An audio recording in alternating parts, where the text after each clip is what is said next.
Hello everyone, and peace of Christ to all of you. Please invite your friends and let us have a good time together. Attention please. I'm going to open my Skype so only Muslims can call me. And again, please, only Muslims. And the topic is the beauty of Islam.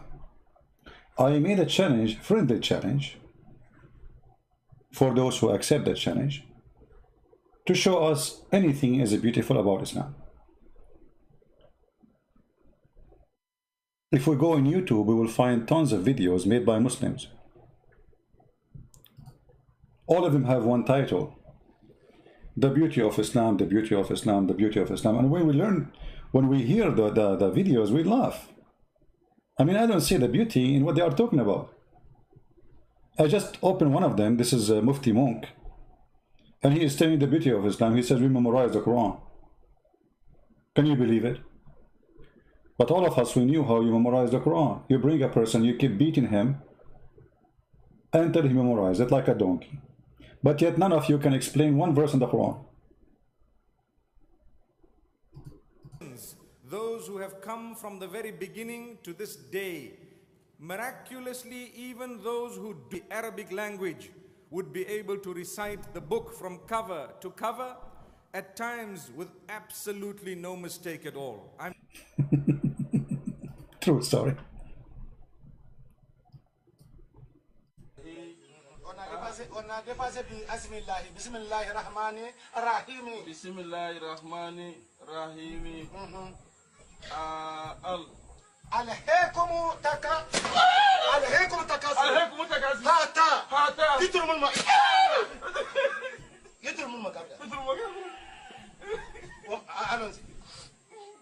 ألهيكم تكاثر هاتا يترموا المقابر عليكم تكاثر هاتا يترموا المقابر كلا سوف تعلمون ثم كلا سوف تعلمون كلا لو تعلمون علم اليقين لترون الجحيم ثم تسألون يوم يجي أنا النعيم c'est ce que tu dois dire. C'est ce que tu dois dire. Lis. Allez, vas-y. Allez, vas-y.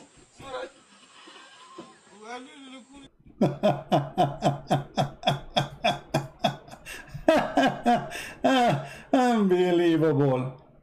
So this guy is saying that those who don't speak Arabic, they recite the Quran.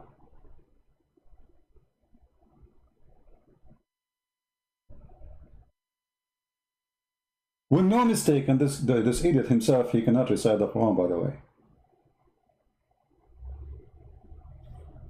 Okay, I have a challenge. Who is willing to call me? I will choose a chapter he recited. And he have to open the camera for us. Anyone? Those who recite the Quran is children who learn since early age. They keep beating the hell of them until they memorize the Quran. And then by time they start forgetting.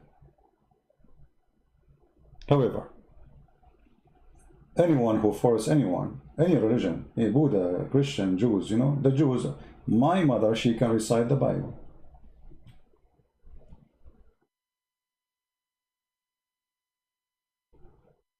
The Syriac, they sing the Bible.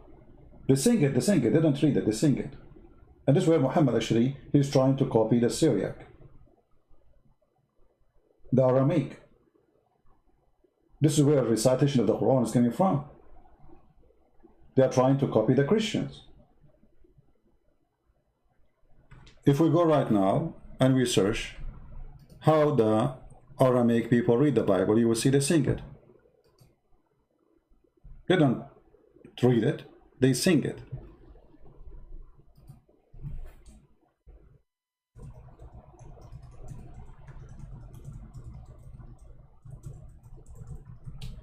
We will show you an example.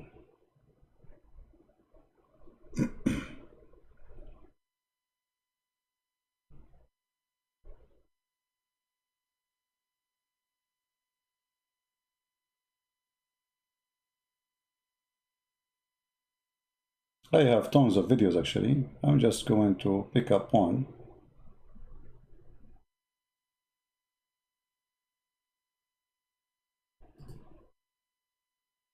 Let us see and hope the internet would work. Okay. We don't want introduction. Oh, this is not the prior. This is a guy talking, I think. No, this is not the one. Yeah, anyway, like we have, you know,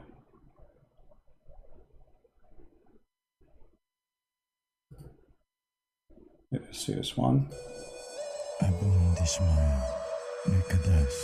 Yeah, this is just, you know, I want to show you how they sing it. Anyone who speaks Aramaic knew what I'm talking about, you know.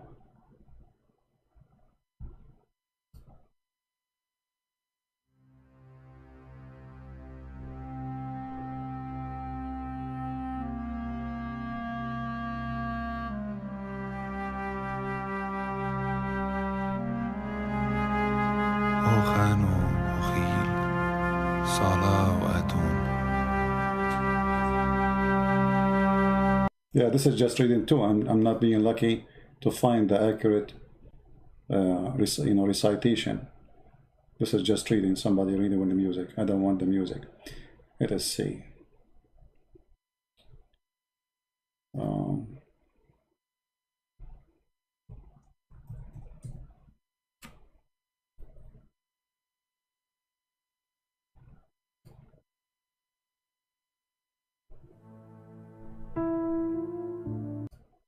There's tons of videos. All right. I mean, even the Muslim, by the way, even their prayer is stolen from our prayer. I mean, what the word Amin is coming from? This is Aramaic word. Everything in this cult is a theft. So when they start singing the Quran, they were trying to copy the Aramaic Christians when they sing the Bible. However, singing or not, memorizing or not, that is the most stupid argument. First of all, your Quran is not even the index of our Bible. Do you know the index? The index of my book is bigger than your Quran.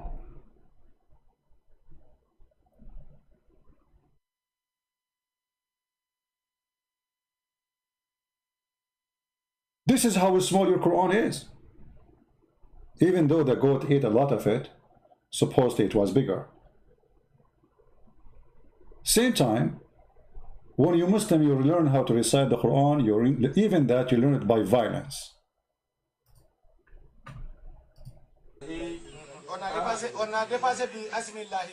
ألهيكم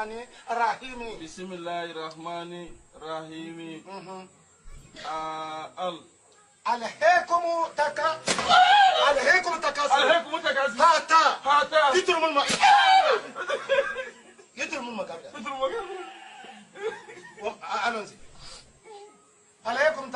عليكم تكاثر هاتا يترم المقابر كلا سوف تعلمون ثم كلا سوف تعلمون كلا لو تعلمون علم اليقين لترون الجحيم ثم تسألون يوم The funny, which make it more stupid, the teacher, he don't even know how to speak Arabic, and he's saying every word he is saying is wrong. The teacher who's teaching them, beating them for being wrong, every word he is saying it wrong. So we are asking Muslims, what is beautiful about Islam? Anyone would like to call me? My Skype is on. Any Muslim is more than welcome to give me a call and tell me something beautiful about Islam. Until now, what we see, what Muslims they're saying about Islam as beautiful is something stupid and silly. They can memorize the Quran, but the Quran is a book of the devil. History mistake, science mistakes, social, ugly social, you know, like beating your wife, violence, abusing children. Everything in the book is wrong, and they try always to fool you. They bring you a guy who have a nice voice to sing the Quran for you, and you know this guy, whatever he's saying is going to sound nice anyway. If you open your radio station, you will find somebody saying the F word and the SHT word, yet it's, you know, his voice is nice, people listen. But what does this have to do with the quality? So where is the beauty of Islam? Who is a Muslim want to help me? Who is a Muslim would like to call me? My Skype is on. Just text me, please, and I will call you immediately.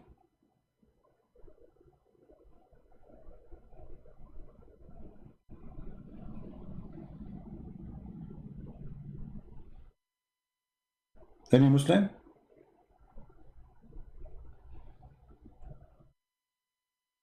I'm not going even to discuss with you anything. Whatever you say to me, we will talk about. It's your choice. The beauty of Islam. What is the beauty about Islam? Who wanna call me? I mean, don't tell me that you Muslims are so proud on YouTube about the beauty of Islam, but here nobody wanna call us and show us. See those poor Christians, they wanna see the beauty of Islam. You got your chance now to show them. Otherwise, all those videos on YouTube, they are just a fraud.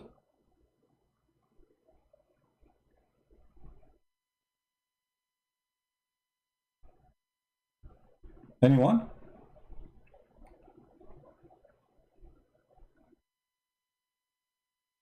Any Muslim? We have a gentleman in the chat, his name is Mahmoud. Mahmoud, why you don't call me, my friend? You are saying we ignore what you say? No, the fact we don't.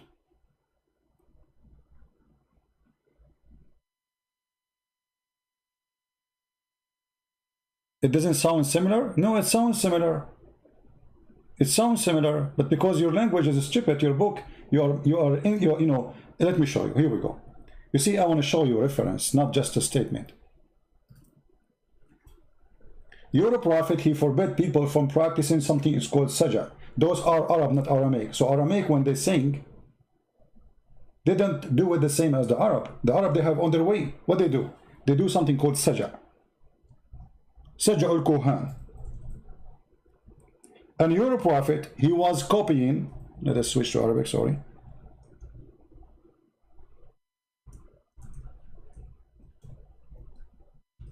He was copying the language structure from the saj'a. And here we go, a story in front of us. Sahih Muslim. Anyone, he speak nicely using the same way, Muhammad is copying from them. This exists before Muhammad was born. They call it Saj'ul Kuhan. Look what Muhammad he said. When he heard the speech of a person which is so good, he said, this is Saj'ul Kuhan. He seems to be one of the brothers of Sue's Savior. I don't know if I'm saying the word correctly in English. Do you see it? Who are those people? Those people didn't speak to you by making normal statement. They make Quran. Quran is a copy of those people. Just to make it simple for you to understand what I'm talking about. Arabic music is the same as the Quran.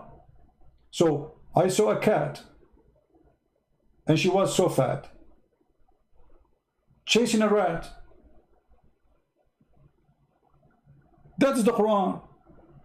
And this is why if you open the Quran, you will find that it's very silly, because he is concentrating, he is so bad in the language, concentrating in the last letter of the sentence, but by doing that, and he is very limited in his language, he destroyed the language. There's nothing there. If you open, I will make a change to any Muslim. Show me one chapter in the Quran, it makes sense. From chapter number 1 to chapter 114. Choose one. And just to show you here something very stupid. Most of people don't notice it, but we do.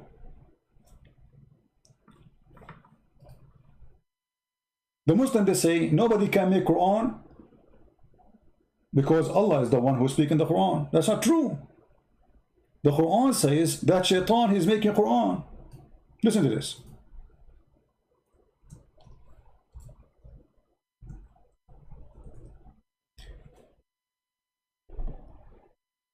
Who is talking here? The Muslim, they will say Allah. In the same time, they will say Shaitan.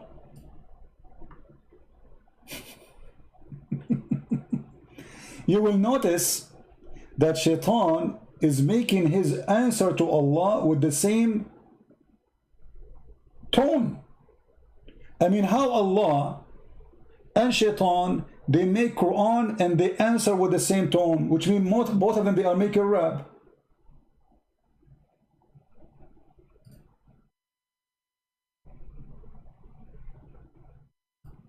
Read carefully.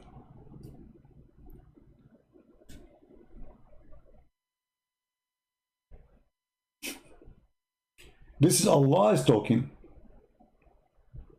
Allah, he said to the shaitan, Allah here having a conversation with shaitan. This is chapter 15, and you can read from verse number 29, 28. And here, by the way, you will see one of the most stupid stories ever. Allah, he orders angels to bow down to Adam, except shaitan, he refused. But shaitan is not an angel in Islam. Shaitan in Islam is a genie. So imagine I say all cats say meow, and then I punish the dog for not saying meow. I said cat, he's not a cat. So here the story is so stupid, but forget about the story now. It says here, إِلَّا إِبْلِيسَ أَبَى أَنْ يَكُونَ مَعَ السَّاجِدِينَ. Okay, so what is the last letter? Yin. Iblis, he refused to be one of those who they are bowing down, sajideen. And then Iblis, he answered, he says, Allah, he said to Iblis, مَا لَكَ أَلَّا تَكُونَ مَعَ السَّاجِدِينَ, which is stupid to repeat the same sentence. Anyone who speaks Arabic, if you repeat the same word right away, and even after 10 sentences, this is mean you are weak in language. So Allah saying to him, why you are not with those who bow down? Again, using the word in, or letters in. Then Shaitan, he answered him saying, قال, he said, لم أكن لأسجد لبشر خلقته من صلصال من حمأ مسنون. Shaitan is making Quran, and he is ending it like Allah. And then Allah said to him, قال فأخرج منها فإنك رجيم. Allah answered Shaitan, he said to him, you are rajim, you know, you are cursed, you are outcast. Inna alayka al-la'na ila yawm ad-din, I curse you until the judgment day. And then Shaitan, he said again,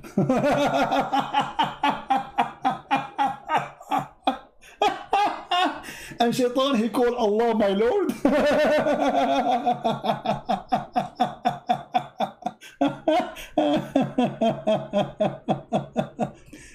And then he answered in the same language, قال فإنك من المنظرين. What?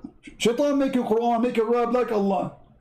But Muslims, they say nobody can make Quran except Allah. But this is Shaitan talking.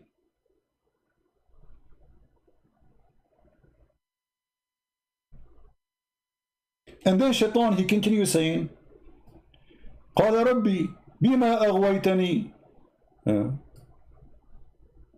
And then he says, I'm going to deceive them ajma'in. Here we go, in again.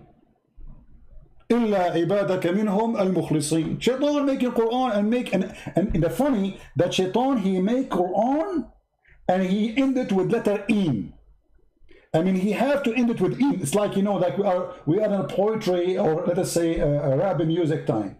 Why Shaitan is answering the same as Allah talking? So when they say nobody can make Quran, that is the most stupid statement ever, because this is Shaitan speaking.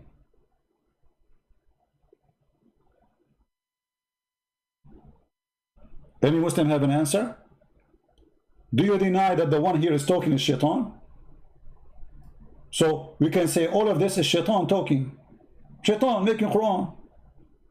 And what makes it funny, by the way, in verse number 42, it says, Allah, he said to Shaitan, Allah said to Shaitan, Allah is speaking here in verse number 42.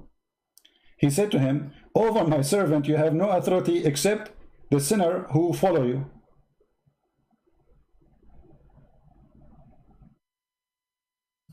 Who? Except the sinner who follow you. So how Shaitanic verses was given to Muhammad? How Muhammad commits sin? The Quran says Muhammad is a sinner. If Shaitan have no authority over except the one who follows Shaitan, that means Muhammad was following Shaitan.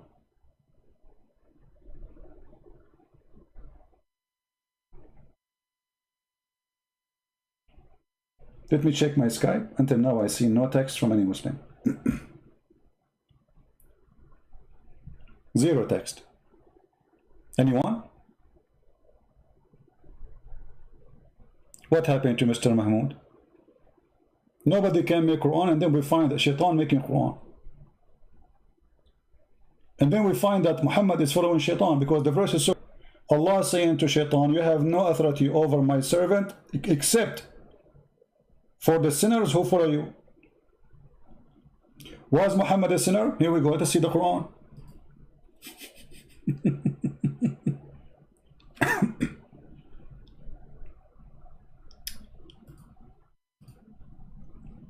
Let us see the Quran.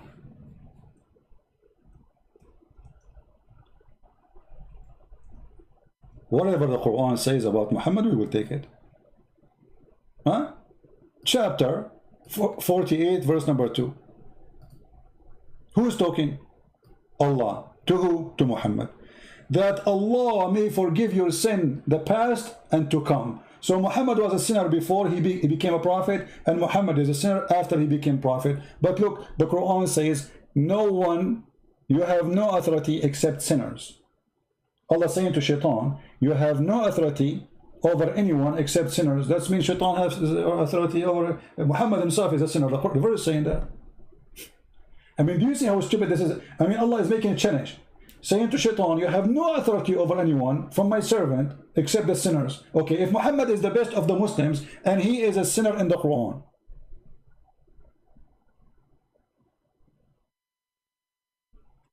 so what? How silly this challenge is? Do you see what I'm talking about? How silly to say to Shaitan, you have no authority over my followers, my servants, except the sinner. And then the Quran says Muhammad is a sinner. And not only that, Allah saying, may Allah forgive your sin. Allah saying, may Allah forgive your sin. I mean, have you ever heard of a stupid statement like this? Imagine God saying to God, may God forgive your sin.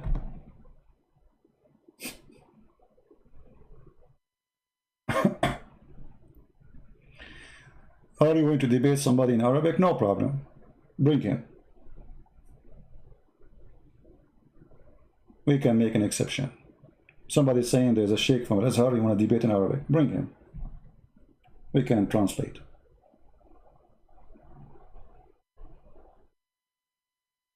Any Muslim can answer us how this is come from. You know, obviously the one who is making Quran is Muhammad here. This is stupid. No way Allah will say may Allah. And look, not only he say may your sin is for, like if he say may your sin be forgiven, okay, I mean a little bit we can let it go. But he mentioned the word Allah. I mean, how you are Allah and you say may Allah forgive your sin?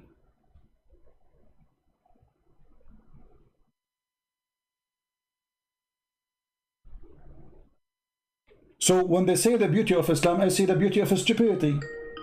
You know? We have...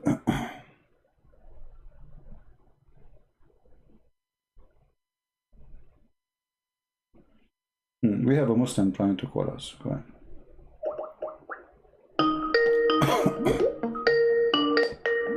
Hey, hello, Christian Prince. How are you, my friend? How are you? Well, let me the beauty of Islam. I see the beauty of stupidity. Can you mute you too, please? Yeah, I've muted it, brother. Yeah, go. All right. What do you like to say to us? You're a Muslim, right? Yeah, 100%, yeah. All right. I like to be 100 Muslim. I don't like Muslims who they are. Alhamdulillah ala ni'mat al-Islam. Okay. Beautiful ni'mat that Allah has given us. Okay, what is ni'mat al-Islam? Explain to us. What does that mean? It's the ni'mat that we've been given by God to be born as Muslims. What does that mean? So, the ni'mat, I'm not sure in English how to really translate it. I can translate for you. Blessing, a blessing. A blessing. Okay, blessing. So what is the blessing that you are born? How you can be born as a Muslim? Explain to us, please. Oh, of course. When your parents are Muslim, you're born into everyone's born. Look, from what we believe, everyone's born as a Muslim. All right. And there's So I am born as a Muslim, correct? Exactly. Okay, so I am born as a Muslim, all right? And why I'm not a Muslim no more? Because look, everyone's got their own opinions. They grow up. For example, you go, your parents or whatever it could be, you've looked into other things and it's led you to something else. Look, I'm not saying I don't dispute you, Christian Prince. No problem. Everyone's got their own. Let me ask you about this. I don't find anything wrong with the Quran at all. Okay. I listen to you. I listen to you guys and I respect what you put forward. No problem. No problem, my friend. My friend. Anything wrong? But as long you mention that everybody is born as a Muslim, and this is your choice to mention it. If a child, if he is a child born of a Muslim family, and obviously he is born of a Muslim already, as you said, and he is born from a Muslim family, he will go to heaven or to hell? And if he's a young kid? Yes, he is. Let us say he is an infant, 6 months old. He dies. He dies. Okay, he go where? He go to heaven, or he go to hell? Look, that's for the scholars to judge. No, what do you mean to a scholar? So what? Okay, hold on. You said to me, Islam is a blessing for us, and a simple question is not a blessing for you. Obviously, you are a trembling. You have no answer. No, I'm not troubling. Why you need a scholar? Why you need a scholar? If a child, he is six months old and he is born as a Muslim, and he die as a Muslim, so why he will not go to heaven? He will go to heaven. I think he will go to heaven. Okay, what if I show you then that Muhammad say no? Yeah, look, it's show us and we can talk. All right. But no problem. This is your prophet speaking to Aisha, and this is Sahih Hadith. Yep. Aisha, she said about a child who passed away. He is a child of Al-Ansar, and they are Muslim, as you know, Ansar, right? Yep. Okay. Aisha, she said, oh, Messenger of Allah, after the funeral of this child, even Muhammad was at the funeral, imagine. And you know that you're Muslim, you will not pray on somebody unless he's a Muslim in the funeral. Yeah, that's right. Okay. That's right. So Allah Messenger, she said to him, there is a happiness for this child who is a bird from the birds of paradise, for it commit no sin, nor has reached the age when one can commit sin. Okay, Aisha, makes sense, right? It makes sense. He did not commit sin, so has it reached the age? Yep. Yeah. So look what Muhammad said. He said, Aisha, peradventure, which means don't be silly, fair fool. It might be the otherwise. Otherwise, Allah's Messenger, there is happiness for this child who is a bird from the birds of paradise, for he committed no sin, nor has he reached the age when one can commit sin. He said, Aisha, peradventure, it may be otherwise, because God created for paradise those who are fit for it while they were yet in their father's loins, and created for hell those who are to go to hell. He created them for hell while they were yet in their father's loins. It may be otherwise. It may be otherwise. So? It may be otherwise. But this, what is the beauty? Okay, what kind of a beauty? Okay, you said to me Islam is a blessing, and now you are saying to me if you die and you are 6 months old, you might go to hell. And you are saying to me it's a blessing for us to be a Muslim? It is. Look, that it may be otherwise. So it could be otherwise. Who's got the proper translation for it? We don't know. Look, my friend, what public translation? This is your Muslim website. This is your translation. What's wrong with you know Arabic? I can show it to you in Arabic. Here we go. Here we go. أو غير ذلك يا عائشة إن الله خلق للجنة أهلا. So it's Aisha, it can be the opposite. It can be not the different from what you are saying, because Allah, He created for hell people of hell, so He might go to hell. So how Islam is a beautiful, and yet you are teaching us that a little child who is 6 months old, he did not reach the age of any sin, he could never commit sin, he might go to hell. Where is justice? I understand where that phrase is coming from, but he's not. He's saying he might. It's not going to actually. He didn't say, look, he's going to hell because he's not a Muslim. No, he said that. No, he said that. No, he said that because he said there's other option. She assuming that there's only one option. He is a child born of a Muslim family, born as a Muslim, as you said, everybody is born as a Muslim, and now he did not even commit sin, so this guarantee he will go to heaven. He said, no, it might be the otherwise. So there's one of two options. It's not only one option. He might go to hell or might go to heaven, depending on how Allah decide when He created him, after he was born. So according to Islam, it's a destiny. So if his destiny, when Allah He created him to go to hell, he will go to hell. It doesn't matter if he commits sin or not. And that make Islam not okay. So that make Islam not a beautiful religion. Make Islam an ugly, stupid religion. Because where is justice? Yeah, look, the explanation for it. We as Muslims believe that things we don't understand, properly, we take it to someone who can translate it in a better way. I know he says it may be otherwise. It may be otherwise. Allah knows best. My friend, you translate that for us, no problem. You speak Arabic. Here we go. I will put it for you in Arabic in the front of your eyes. No. Look, go. Here we go. Read it. Don't give me an excuse of translation. I mean, this is your Islamic translation. No. I'm not. I won't give you excuses. Okay. There's no excuses. It's there. Whatever is there is there. Okay. So either you translate for us, either if you don't like a Muslim translation, you give us translation. Here we go. We have it in Arabic. It says it clearly. It might be the other way. So Muhammad making it clear that you might go to hell even if you are a baby-born child who never commits sin. Question: what kind of religion this religion is? Why somebody will go to hell? Okay. Let me ask you. إن الله خلق للجنة أهلا. Okay. Yeah. إن الله خلق للجنة أهلا خلقهم لها وهم في أصلاب آبائهم. And by the way, what kind of religion teach you that you were in the backbone of your father? Since when we are coming from the backbone? So what do Christians say about it? Where do we come from? What do you mean what Christian says? Like what do if the Quran says from the backbone, where do Christians say? The Christian don't go in details of science, we believe God, He created us, and God, He made man and woman, and He gave them ability to produce. As simple as that. But the Bible did not go and make it's coming from here, it's coming from there. But your God, He did. What kind of God He mentioned? That the sperm is coming from the backbone of the man. And not only that, He mentioned that the sperm is coming from the ribs of the women. Since when women have a sperm? And since when it's coming from the upper side of the ribs? The location of the necklace. So what kind of God is God? Islam is beautiful? Child will go to hell.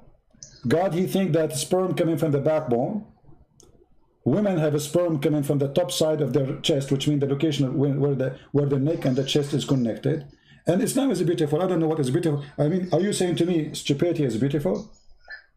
No. Look, it's there's a lot of things beautiful about it. Okay, but I'm showing you. Okay, so you are saying those things are stupid, but there's other things that are beautiful. No, I'm not saying they're stupid. No, never. Okay, no problem. So I want to. Okay, my friend. No, you have to tell me then. If you don't believe they are stupid, then how you agree? Do you agree with Allah when He say that women have a sperm coming from the upper side of her chest? Look, I've never heard that. That's if I answer you, I'll be lying to you. Okay. If I answer no problem. This is why we are talking. You are talking to me, my friend. So I'm here to help you. No problem. I appreciate your honesty. I will show it to you on the screen. Here we go. This is chapter 86, verse number 1 and 2 and 3, all the way to 10. All right, and 11. Here we go. This is the verses speaking about something very funny, very stupid. Look at the human being. How is he created? He is created from gushing forth water. Okay, where is this gushing forth water? Let's read together. I don't know if you can see the screen. Proceeding from between the backbone and the ribs, meaning the backbone and of the man and the ribs of the woman, which referring to her chest. Okay. The word taraib, as long as you know Arabic, you can go right now and search in the dictionary. You will find taraib is a bone of a woman, not for man, which is the location of the necklace of the woman. You know, like where the like if you put your finger in your neck, down your neck to your chest, that is the location of the taraib. So according to your God, man have a sperm coming from his backbone, and women have a sperm coming from the location of that ribs in the top of her chest. How and it says here, the backbone of the man and the ribs of the woman is a fluid, is yellow. This is the woman in fine in texture. The child will not be born except from both of them, i.e. their sexual fluid. So the Quran teach that human being, women and men, both of them, they have sexual fluid gushing forth, which means orgasm, and that will create the baby. This is can be true if he's talking only about the sperm, and then the sperm go to the egg. Okay, that will be fine, but the egg is not gushing fluid. The egg is not. The backbone of the man and the ribs of the woman. Mm-hmm. Yep. Yeah. So what we will do now? How the Quran is? How Islam is beautiful, but Islam teaching stupid things. Is that the beautiful stupid? Look, I'm writing them down because I want to run it by someone. I want to get the translation of the explanation of this one. Well, this explanation. This is Ibn Kathir. This is Ibn Kathir, my friend. Ibn Kathir, yeah. Okay. No. So what do you need to get explained? We have the explanation. Yeah. Sexual fluids, the backbone of the man and the ribs. Yeah. Yeah, no problem. No problem. There's a problem, right? Here? Look, I know it's a problem, but not a problem if you're educated about it and you've got more knowledge, you know how to answer. I mean, there should be, you know, when we can ask someone that's more knowledgeable in Islam more than me. Okay, forget about this. You see, I'm not going to make it difficult for you. Tell me something beautiful. Forget about everything I said. We start from zero again. Tell me something beautiful about Islam. Go ahead. Look, you know, the modesty of a woman. Let us talk about modesty of women. Okay, let us talk. Hold on, one by one, my friend, one by one. Modesty of women is muta is a modesty. Muta is for Shia. I'm a Sunni. That's not true. That's not true. That's not true.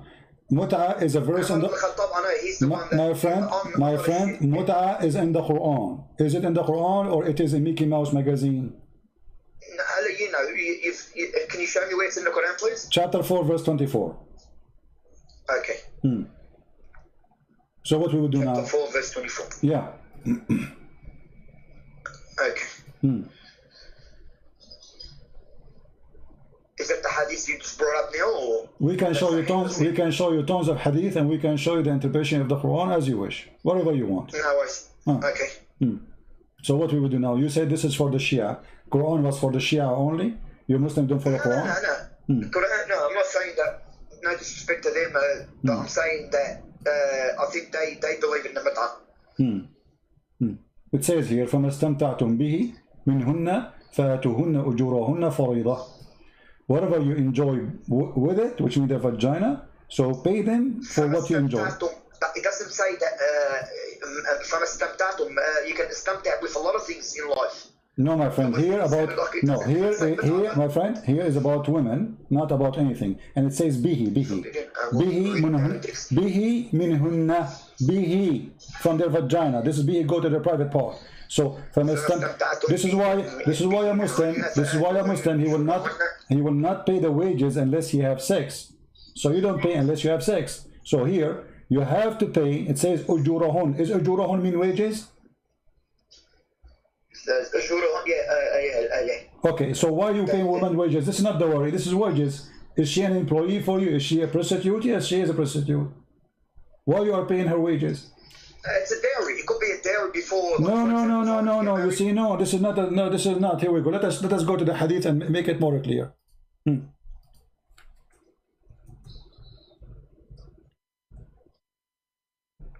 Faridah. Surrender to them the dowry as compensation in other area. Allah said. Here we go. You're a prophet encouraging Muslim men and women to go to the elevator, have sex for 3 days, 3 nights. If they like to increase, they can increase. And this is Sahih al-Bukhari. You cannot say it's weak. Is that your prophet saying so? Yeah. Where did you're on there now? I think I got a bit of the Allah's apostle said, if a man and a woman agree to marry temporarily, the marriage should last for 3. By the way, I want to ask you, you speak Arabic. Did you say the word marry? I mean, why Muslim they lie when they translate? What is the word marry? Whereabouts? Allah's apostle said, if a man and a woman agree to marry temporarily. Where it says marry, in the Arabic. Here we go. I put the Arabic for you. Do you see the word marry? The Arabic translation. Yeah. So the translation is a lie. It doesn't say anyone, anywhere, marry. It says أيما رجل وامرأة توافقا فعشرة sharing bed together. So how this became marriage? And why they are putting the word marriage there? Like come to an agreement. It can be come to an agreement. Okay, yeah. فعشرة. Okay, فعشرة. What عشرة mean? فعشرة ما بينهما 3 ليال. عشرة means being together in a way or Thank you very much. عاشرها المرأة. He slept with her. You know, anyone, you speak Arabic. So anyone he sleep with the women, man and women, they agree to sleep together through 3 days, 3 nights. If they like to increase, they increase. What kind of beautiful religion this religion is? And then you say, and there that Ali made it clear that the Prophet said mut'a marriage has been cancelled. After the Prophet's death. Hold on. It doesn't matter. I mean, do you think Allah, he find that he was wrong by allowing mut'a, so he cancelled it? Who is the one who cancelled it? Allah or Muhammad? No, Muhammad, I think. Muhammad cancelled it. Okay, how Muhammad can cancel the law of Allah? Is he the God? Or said you do mut'a, you take a woman for 3 days, 3 nights in the elevator, and you do boom boom. She agree with you to get paid, you agree for payment, you agree for the happen. He found that he is stupid, he need to change it, he found he's smart. What he found there is a wrong here. He found he wasn't worthy for that time that they live in. He wasn't worthy to keep it. Allah knows everything, but he's given. It's like Allah knows, you know, if I'm going to jump, he knows I'm going to jump off the cliff, but I still do. Why? So Allah's given us our own, so we can think, we can choose. It could be that. Look, I'm not making an explanation, but to me, mut'a is wrong completely. So Allah was wrong? No. Look, there's different translations. I've spoken to scholars. They said to me, you know, even if marrying for example, I'm not jumping to topic. I love my wife. I'm married to my wife. If I can't be equal to all of them, I won't get married again. It's simple. It gives me that thing not to tell you exactly what to do. And what to do? It says. And look, there's a lot of things that need explanation. I'm not saying to you no. Look, you bring forth, you know, you bring forth good arguments that gets us thinking that we didn't know. I'm not saying you don't, you know. And that's why I listen to you, Christian Prince. So you are saying that Allah, he was teaching you prostitution, and he was good God. No, but I'm not saying that, but I can't on top of that say to you he's not a good God, because that's not enough evidence or for me to judge or leave Islam. You know, being born as a Muslim and growing up and in a Muslim family, you know, there has to be more explanation for me to think otherwise. I can't say to you straight away, oh, he's not a good God. You know, you won't be good from me to say about anyone, even your God or Jewish God. I respect everyone's views, and I respect your view too. No, I don't. I say for me, I don't agree with you. I am not going to respect the view of any Islamic belief. No. Because you're an apologist. You're there to put forward arguments. I mean, I don't find it wrong. You know, I don't find anything wrong with what you're doing at the end of the day. You know, everyone's got their beliefs, and you're putting forward. You know, but I speak to people. So okay, my friend. Okay, so the marriage is not beautiful in Islam. Obviously, there's mut'a, marrying for women. You are saying you will not be just with women, but yet he allow you to have 4. You can beat them. What do you think about beating women in Islam? Do you think it's right to beat your wife? No, I don't believe it's right to beat a dog. Okay. Let alone your woman, but I mean, is it what with the miswak, doesn't it? What miswak? Miswak is a I believe Muslim women are the most respected. Like. Okay, my friend, do you know what miswak is? Miswak, yeah, for the teeth, to clean the teeth. But do you know how big it is? It's small. It's a tree, my friend. It's a tree.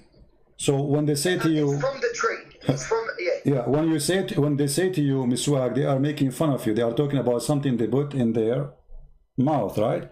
But this is a root, very flexible root. You can beat a camel with it. It is not a little tiny piece of thing. Let me show you a picture. This is the miswak, my friend. This is what Muslims they used to beat their wives with. This is after they cut it. This is after they cut it pieces. You see, they cut it pieces. You can tell this is long root, very flexible.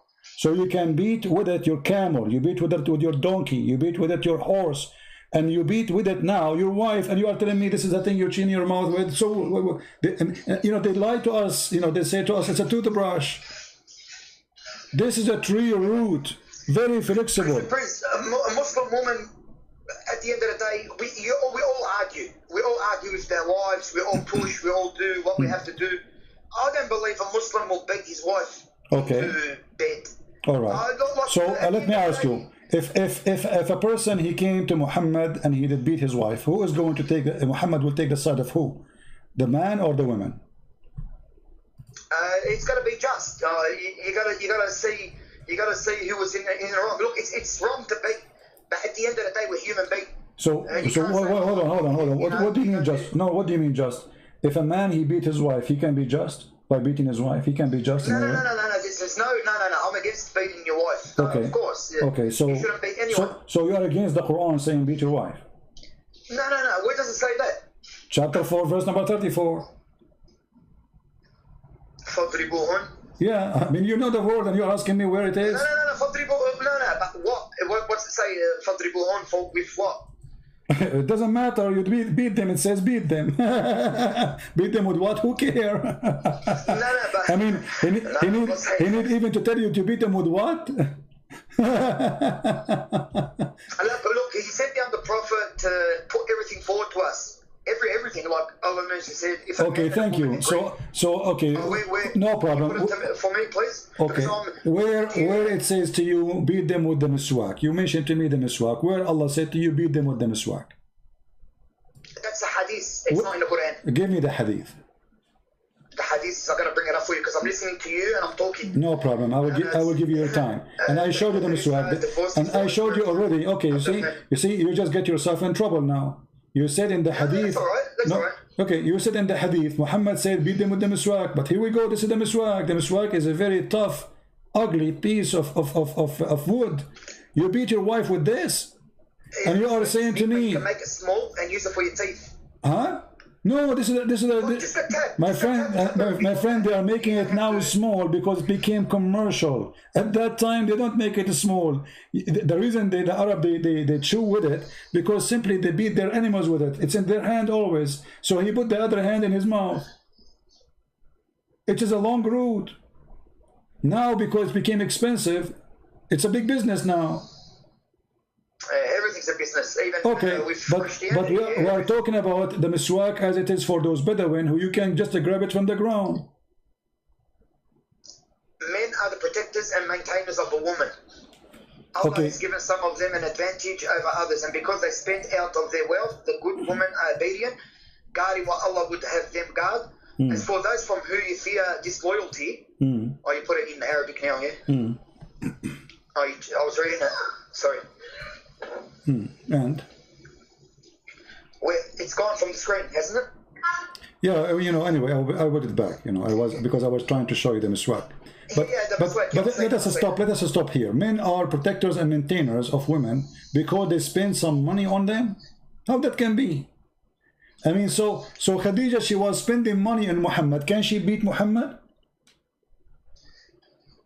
No, men. What was it again? Men are the protectors of women, yeah? Okay, how protector of the women? Because they are spending their money, they have advantage over others. Why the man is given advantage? Because he spent his money in the women. So the women, she is not respected, for she is not the one who supports herself. That's what the Quran is saying. So because you spend some money on a woman, you beat her. No, I don't know. That's not. Well, this is what the verse. Read it. This is what the verse saying. Read it. Because the protectors and maintainers. Who is the one? Maintainers of women, of course. Okay. My friend. Why? Women are obedient, guarding what Allah would have them guard. As for those from whom you fear disloyalty, admonish them and abandon them in their beds, then strike them. If they obey you, seek no way against. Yeah, I can't see the other one. Okay. So the purpose of beating is to make them obey you, correct? Yeah. But look at the warnings beforehand. What warning? Guarding what Allah would have them guard. As for those from whom you fear disloyalty, admonish them. Abandon them in bed, and then strike them. Oh, well, first of all, it doesn't say any of what you are saying. Let us show you in Arabic. Let me show you what it says in Arabic. It says, those who تخافون نشوذهن. What nushuz mean? What does that mean? That I'm not sure, mate, to be honest. Okay, if a man he do shoes, can the woman beat him? The same act, not different act. No, of course no. Okay, so why if the man he doing shoes, the woman she can't beat him, but if the woman she doing shoes, what shoes? You say to your wife, make some tea for me, she said later. So now she disobey you. Now it's up to you. You can jail her in her room, you can scream at her, and you can beat her. Do as you wish. All of this because she is doing such a thing. And if a man he is doing the same, what if the man he stopped sleeping with the wife? Can the wife beat him? No. Okay, you're a prophet. You're a prophet. He did no shoes. You're a prophet. He did no shoes with Sauda bint Dama. Here we go. I will show you the same exact word. Huh? How come when Muhammad he do such a thing?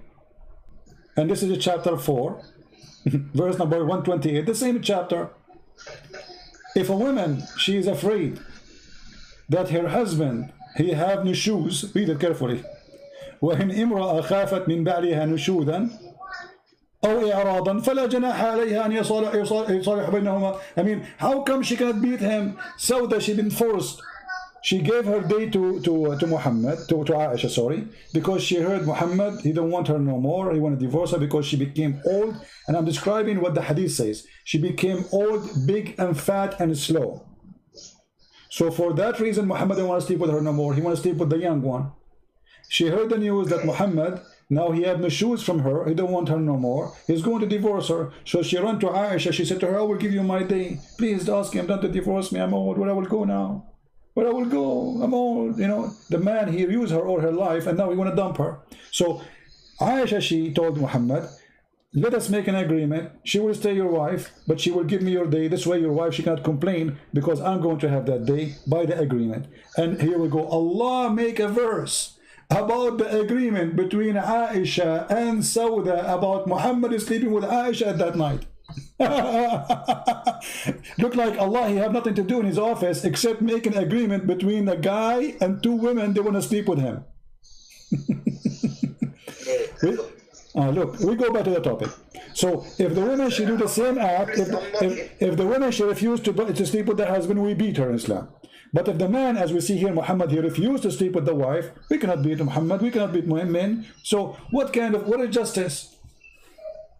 Why both? Let us say refusing to sleep with the husband is a crime, and refusing to sleep with the wife is a crime in Islam. Why is the crime of Muhammad or the crime of Muslim men have no punishment or penalty? It's okay, but a woman, she will be punished.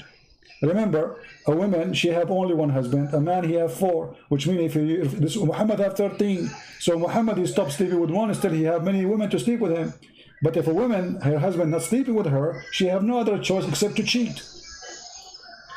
I mean, the man's got a higher desire, so he's given us the opportunity to marry 4. Okay. There's no other. Yeah, look, I don't find anything wrong with that. So do you think that marrying 4 is an opportunity or a stupid thing? Look, marrying 4, if you can be equal, and you're helping out. For example, she's got kids, and you can cover, you know, look after them and that. There's nothing wrong with it. This is opportunity. No, why not? There's nothing wrong. We've got high desires. Like, I'm going to be honest with you. Do you like to have a free woman in your bed? Not in my bed. Of course, you can't have them in your bed. You can have one night here, one night there. Okay. You can't have them. You can't do threesome. Okay. Is it allowed for a Muslim man to bring a woman to the bed of the wife and sleep with her in the bed of the wife? No. No. What? Bring it to the bed of the while she's in the bed. No, she is not in the bed. But let's say this is her bedroom. Can you bring a woman? No, I wouldn't do it. No. Why you will not do it? No, because it's rude. Even though you know you've married, and like I said to you, to marry the 4, you can't just do it for my desire because I want to. So when Muhammad he had sex with Mary the Copt in the bed of his wife, you say this is wrong. You know, if it's there, if it's written in that hadith and that, look, it's a prophet. You know, I don't know what to say to you. No problem. Until now, you failed, my friend, to give me anything beautiful. We found that in Islam we beat women. In Islam we abuse women. In Islam, women, she have no value. In Islam, she is just a property we own. And just ask, in Christianity, does it say to stay away from your wife because she's got her period? this is in the Old Testament. And what? So what if you have a period? You know, this is because this is okay. Hold on. Okay, let me show you something. You are the one who mentioned something, and you know, you know me, right? You know that when you mention something, you have to be careful. You have to. Okay, Yeah, that's so right. let me ask you. In the Old Testament is speaking about things men should not do with women. As an example, if a woman, she have her period. In the Quran it says the same. But did Muhammad stay away from the women when they have their period? If a woman fears maltreatment or desertion from, there's no fault in the end. Okay, I'm asking you. The Quran says stay away from the women when they have their period. That's right. Okay, did Muhammad stay away from the women when they have their period? It's in the Quran. So I think Surah An-Nisa. This is not the question. I'm asking you. Did Muhammad stay away from the women? The Quran say stay away from the women. Chapter 2, That's verse right. number 222, and chapter, you know, actually this is the chapter speaking about it. Speaking about stay away from women when they have the menstruation. What if I show you that Muhammad, he got horny when women they have menstruation? And he used to fund, and he used, yeah, Sahih, and he used to fund Aisha when she had menstruation. Look, at the end of the day, fondering, you know, if she's got her menstruation, without touching her from the inside, but you're saying to me, what, he slept with someone while she had a period? Well, so the Quran says don't stay away from them. How Muhammad is fondling the women, ordering her to put a sheet between her legs and she's bleeding, and then he is doing, you know, we don't want to give details. Yeah, I know. Yeah, Why he is doing that? I mean, the guy, he have 13 wives. Can't he go to the women? She don't have, all of them, they have period in the same night? Yeah. What? And they ask you about menstruation, say, so keep away from women during menstruation and do not approach them. Yeah, that's it. Yeah, but how Muhammad he do that? I mean, don't you think this is? Don't you think? They can do. I don't want to talk here, but I'm saying that he doesn't have to sleep with her like physically and wash. What physically? That's it. The women. She is bleeding. This is not the time to touch a woman. The Quran says to you, stay away from them when they have their period. So how in the world Muhammad is not following the Quran? It says that in the Quran. Yeah, that's right. Okay. So how Muhammad he do that? Look, there's not sure, mate. To be honest, your women are cultivating for you, so approach whenever you like and sit. And that verse We'll clarify that, and we'll get back to you. And that verse you are mentioning to me is ugly, don't you think so? Your wife is the same as a tenth, so approach your wife as you wish. What kind of God he say that? Where they say that? You just mention it. Yeah. No, look. Are you, my friend, are you aware of what you are saying? You just said, "Inna nisa'akum harthun lakum." No. You're very well prepared. Look. Even though I'm Muslim, like I can see the comments people are writing. He destroyed. He didn't just. It's not destroying me. It's you're prepared. You've been doing this for a long time. You've studied our Islam more than us. It's a shame for us not knowing our religion. That's one thing I want to say about us. Okay. You know, it's a shame for us. We don't know our religion. Like my friend, there's questions you're asking me. It hasn't crossed me. Okay. Like I'm being honest with you, it hasn't crossed me. It hasn't come. It hasn't put forth. You know, I haven't heard it before. So you're very well prepared. So what we will do now? How a God he say women as the same as a tenth for you? Dig in your tenth as you wish. What kind of God he speak in such a language about women? Do you really think that women are the same as a ground and you are digging in the ground as you wish? As you wish. What? I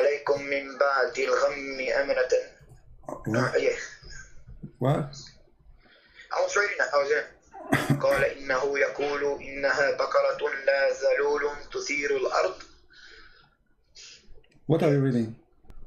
Chapter 2, verse number 223, my friend.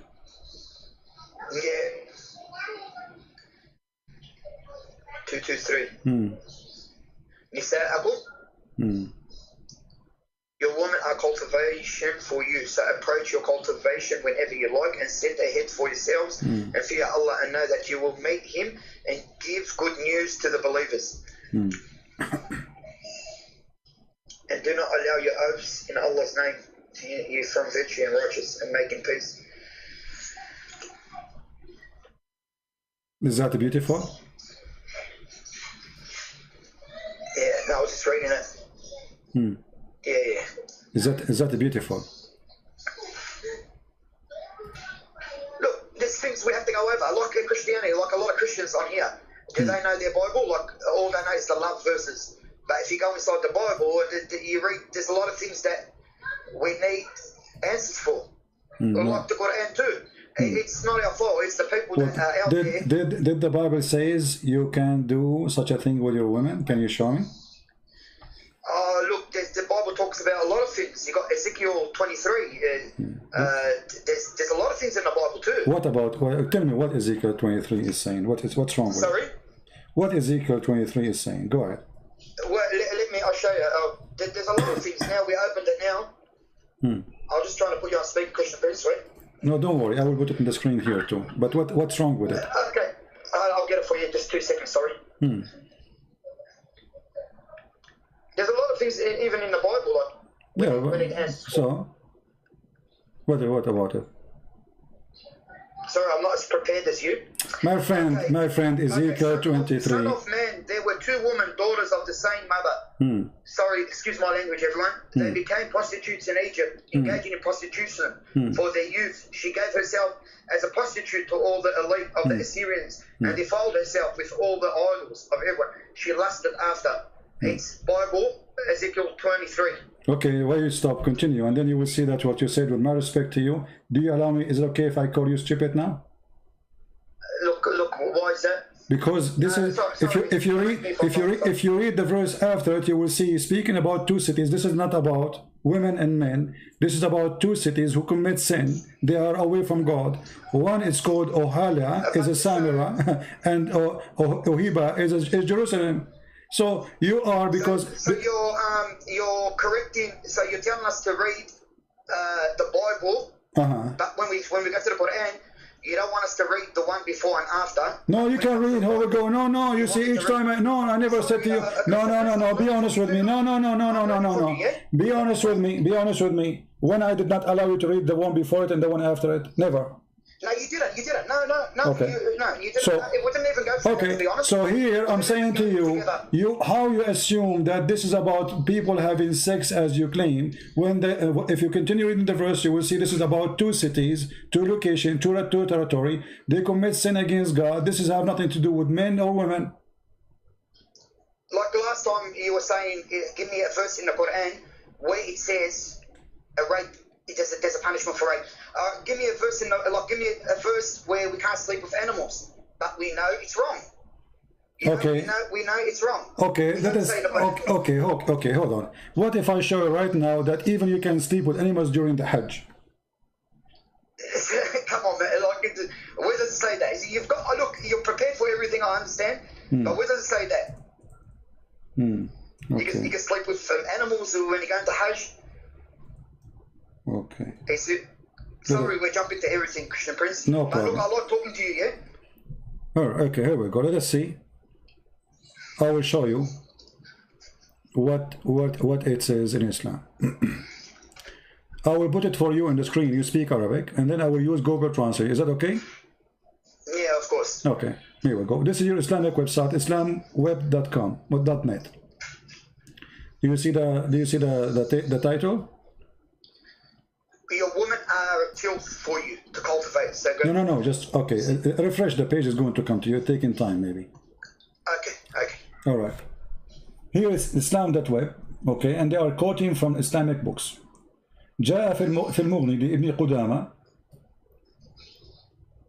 and this is a very famous Islamic book about what is going to destroy, or let us say, make your Hajj invalid.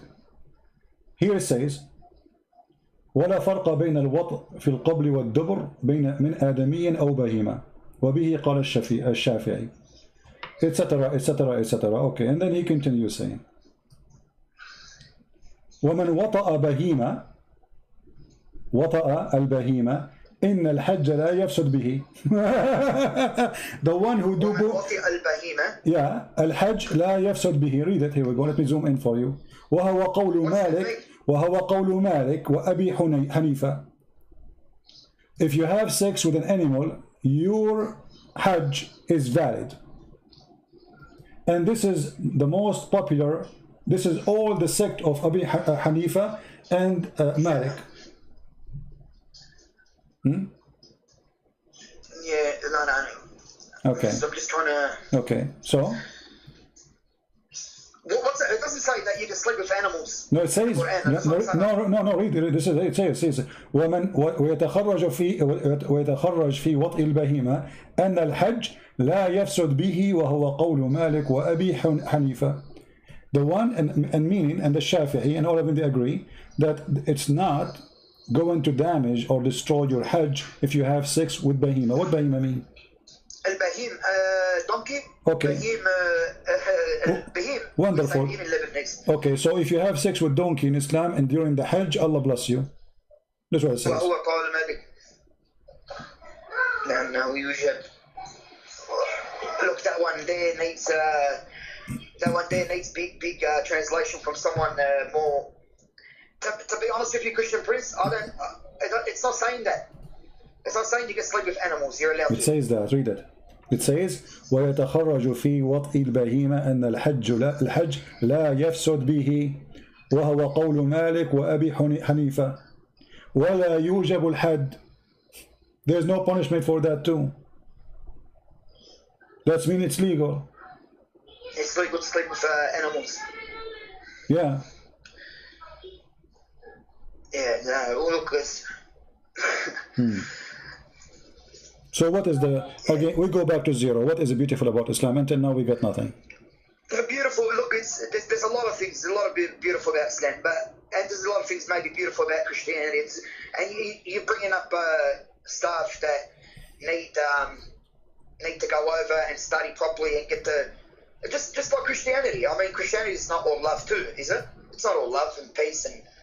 What this have to do with our topic? And no, Christianity is about love. Jesus says, "Love your enemy." What do you want more?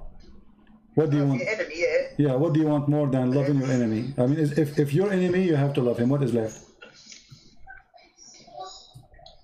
Yeah, but even in our religion, we love our enemies. Show me where is the verse that says, "Love your enemy." You have to love them. It's in the Quran, I think. Where it says that? It doesn't say love your enemies like the way you've put it. It doesn't say that. You will quote for me a verse that the mother of Aisha, she came to give her a gift. Muhammad, he said it's okay to take a gift from her.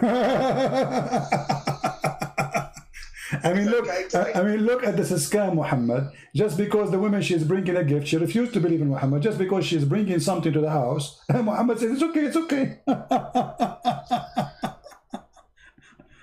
Oh boy. Yeah. No, look, it's, you put forward great arguments. All right. My friend, do you have a sheikh he can call me? We do have a lot. Look, I've spoken to people already that don't want to. You don't want to do that? Why? They don't want to. Nah. Why? They don't want to. Apparently, you've been refuted already. But I can't see any videos of you being refuted. I've been refuted already? Yeah. So I've spoken to a few people before, and I've put forward the argument because I've been listening to you for a long time. Yeah. Not just you, Sam Shamoon, David Wood. Listen. I like to know a lot, and I'm not ignorant. All right. Yeah. No problem. So, my friend, we will give opportunity to other Muslims to call us to see. Maybe someone else can do better. If you have a sheikh to call us, please call us. Okay.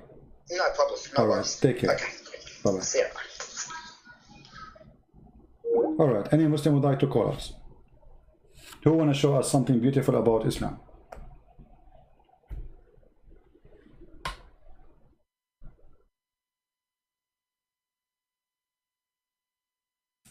Any Muslim?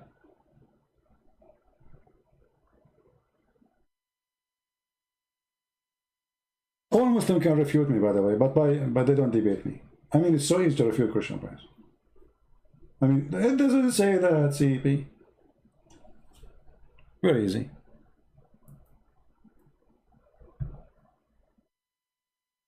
Who wanna call me?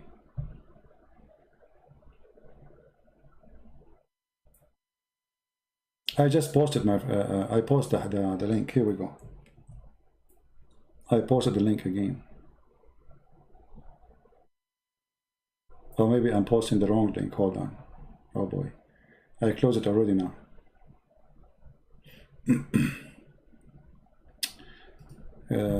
It's okay. I can open the link from the history. Just give me a second. All right, here we go. Oh, you know what? I need to shorten the link. That's why I couldn't go through because they have Arabic. Search link shorten.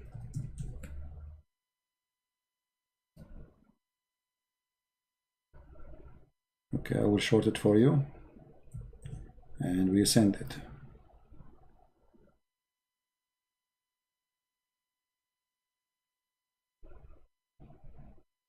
Fake website. It says shorten the link, you click on it, it asks you for email, blah blah blah, garbage. This one I tried before, it's good. Let us try this one. All right, this one will work. Good. Here we go. This is the link. Anyone is watching, anyone is a Muslim.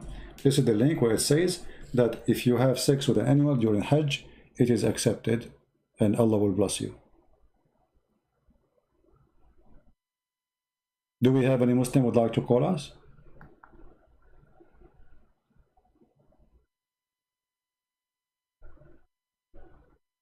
Anyone?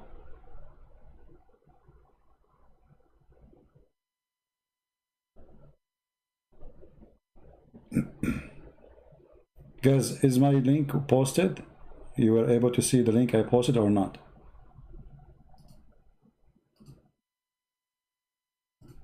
Do you see a link posting?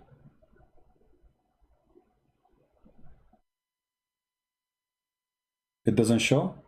Well, I don't know. Here we go. Let me show you that I'm posting the link. Maybe YouTube don't allow it. Go, give me a second.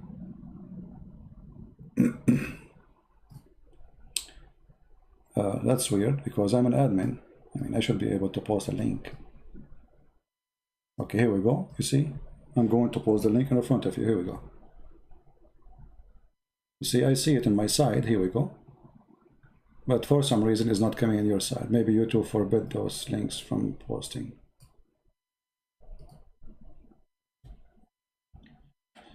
No problem. It's okay.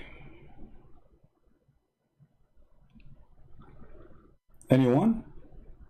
Any Muslim?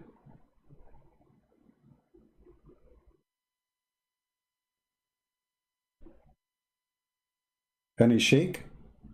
Just to inform you, I will be away for a few days again, so don't worry about me not coming. You see, we make many videos in those last few days, and I will be away for a few days again, and we will come back to normal, and then I will not leave for long. Right now, really, there's too many things busy. As you know, I have 13 wives, and I am prophet, and I have to keep, we have to make babies so we can do jihad. And Jibreel, he's delivering the message to me in different locations, different territories. So I have to go and grab it. And I'm thinking to go and climb the mountain and commit suicide like the Prophet Muhammad. And then Jibreel will appear to me in the top of the mountain and he will say to me, hey, CP, don't do it. You are truly a prophet of Allah.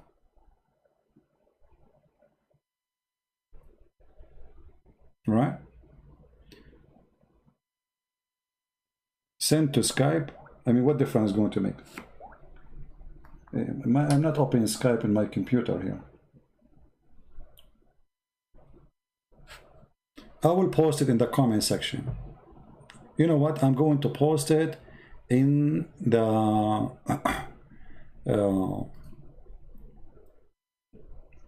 info. Is that good? Go. Let me give me a second. Here we go. You will find the top link in the info.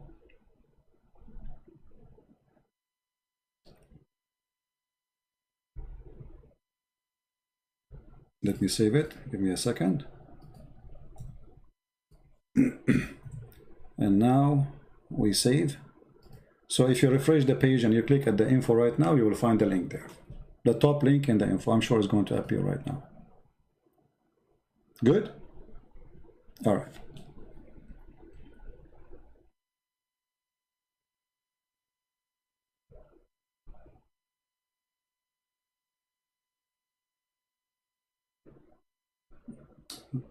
Someone asking me to talk to me by email. I don't talk by email, my friend. So do we have any Muslim to tell us something beautiful about Islam? Is the link showing right now? Is it showing? Okay. You can use Google Translation and you will see this what it says. If any Muslim, he will say this is not this what it says, call me right now. And you can read it in Arabic and you can translate your own. It's in the info of the video description.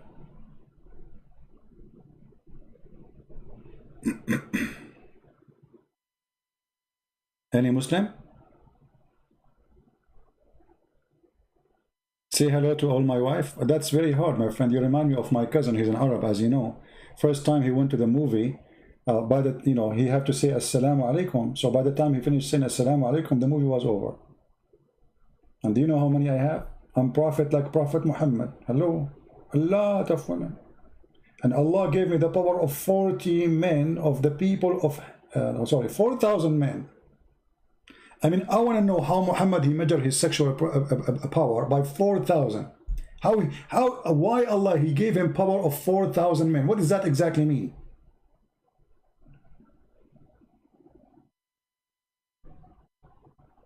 Islam is beautiful.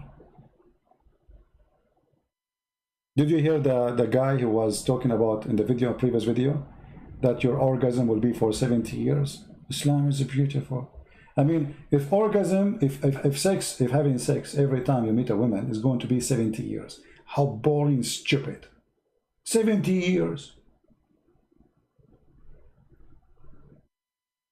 And right away you finish with the women, another woman, she comes 70 years. And let us calculate this here. Anyone remember the video? Should we play it again?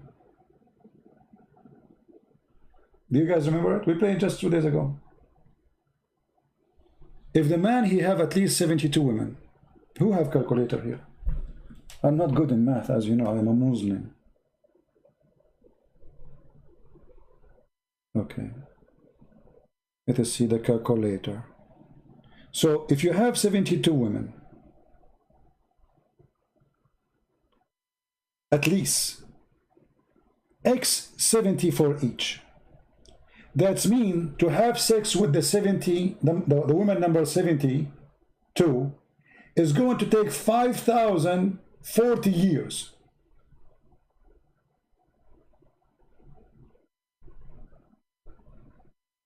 So I have 72 women waiting for me, and now I started with woman number 1.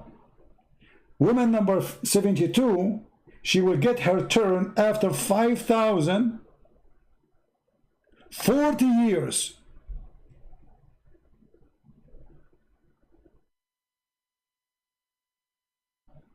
The poor woman, she will have a long beard. She is waiting. The husband is coming. He's busy. 5,000. Guys, is my number wrong? Calculate. 72 x 70. Each one of them, you will have sex with her for 70 years. Okay, 72 x 72 is 5,040. 5,000 years, 40. Christ our Lord, he was in this earth 2,000 years ago. Which means by the time Muhammad, he finished have sex with his wives, that's going to be the end of the world.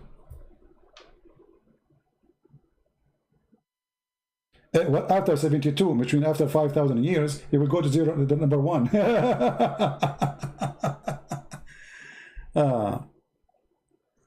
362. How is that? Hold on. I told you I'm not good in mathematics. No, here we go. 72 x 70 is 5,040. So what do you mean 300? 72 women. Each woman, you need with her 70 years. 5,040 years. 5,040 years. Not 40 years. 5,040 years. If you don't remember the video, let me find it for you.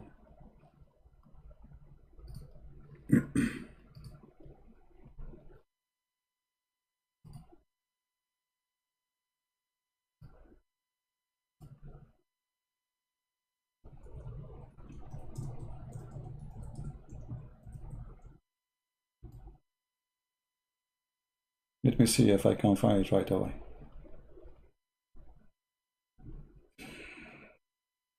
Oh boy. Here we go. This is the video. But it's translated, but it's okay. You know, I can put for you the translation, the subtitle. Give me a second.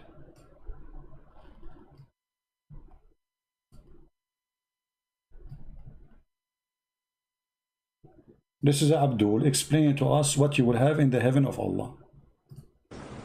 لكل مسلم في الجنة حوريتين، هذا أقل شيء.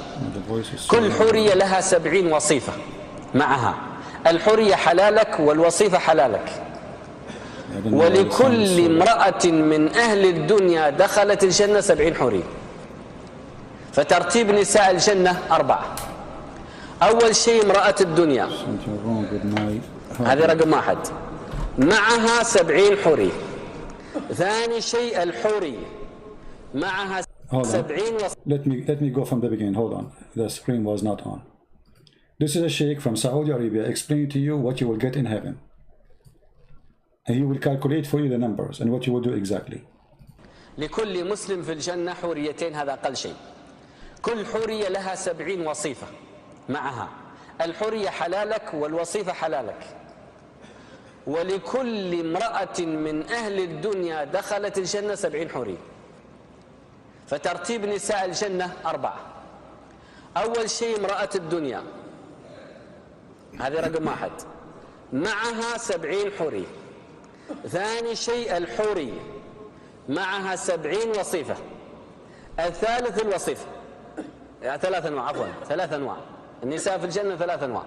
أزوج في الدنيا بزوجة، فعندك واحدة زوجة، زوجتك اللي في الدنيا، ثم 70 حورية معها حلالك، ثم مع كل حورية 70 وصيفة. أصبح كم عندك من امرأة؟ هذا أقل واحد. I don't know if you understand. He's saying to you that even your wives, you will get in heaven the hur. So let us say you get at least 2 of the virgins, and then your wives on earth, but each one of them, she have 70 maid, and you are going to sleep not only with the wife but with the maids too. So if you have 3 wives or 4 wives, each one of them, she is going to have 70 maids, and you will sleep with all of them. Did you hear it? Translation is so clear.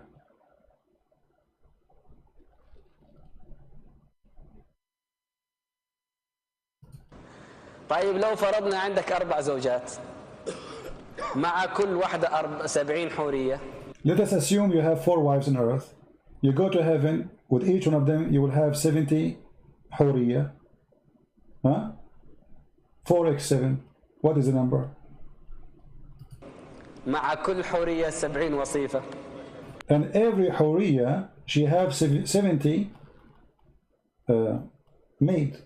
All of those you have sex with them. So let us calculate the number. Let's say you have 4 wives. Okay. 4x7. This is the first 70. So the first 4 wives, they will have 70. Now 70 virgins, and then every virgin, she will have 70 maid. Okay. So that means 280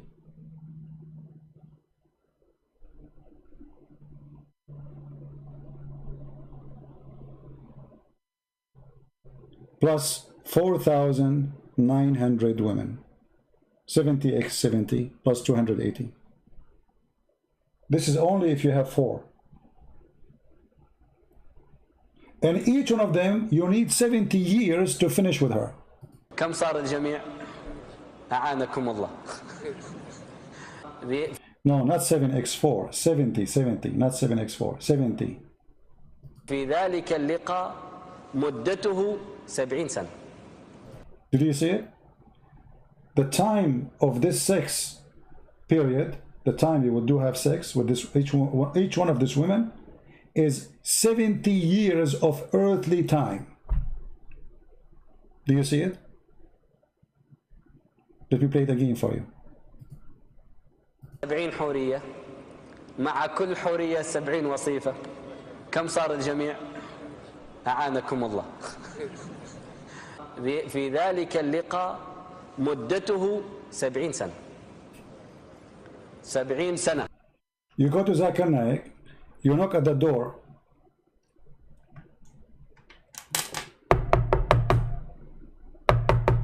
Christian Prince, I'm very busy. Come later. Okay, Christian Prince, he come next year. Christian Prince, I told you I'm busy. I'm very busy. I can't even talk to you. No, Christian Prince is very polite. He go and he come after 10 years. Christian Prince, you are stupid. I told you I'm busy. I'm having sex, you idiot. Sorry, Zakir Naik, you're having sex? Okay, I will come later. Christian Prince, he's growing old now. And now he came after 40 years. Christian Prince, you are stupid. I told you I'm having sex. What's wrong with you? Zakir Naik, you are having sex for the last 40 years? You are a Christian. You claim that you know Islam everywhere. You don't know that you are going to have 70 years. Zakir Naik, you are having sex for the last 40 years and there's 30 years coming? Exactly.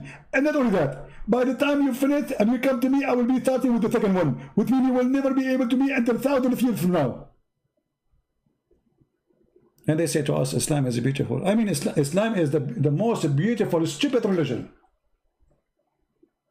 And look at his face. The guy is so excited. The people in the mosque like, yeah, yes, we will have sexual intercourse for 70 years, brother. Oh boy. Oh mommy. Oh mommy, mommy blue. Oh mommy blue. Oh mommy. 70 years. Only? And why Muhammad, he's stuck with 70, man? Muhammad, he quote a number from the Bible and then he make everything about 70. You will see Muhammad, wherever he go, he says 70. That's it. There's numbers, he's stuck with them.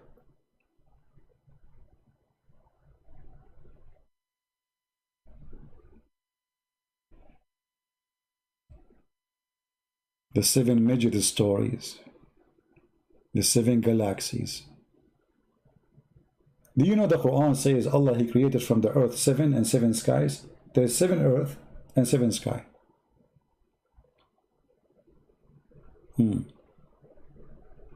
Anyway, by the way, I'm very upset. I was going to convert to Islam, but when I heard it's only 70 years, I'm disappointed. Only? Me? Only 70 years? I will find a better God, he will give me a better number. I mean, why I want to believe in Allah if he is limited to number 70? Can't he make it longer? How the Quran says whatever you wish, and now you are saying to me there is limited 70 years. What if I like to do it for 700 years? No, 7 million years. 70 years and the women... Let us not to go there. The women here, they will shoot me. Oh boy. I mean, I'm just... Not even imagine it. Just forget. Change the topic.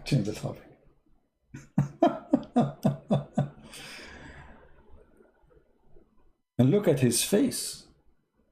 Look at his face. We showed you in the morning how Mufti Monk, he was telling you that in heaven of Allah, you can change even the shape and the colors of your wives. I mean, how, do you want more? I mean, isn't it really beautiful to have a God like this? I changed the shape. Can I change the shape of my mother-in-law?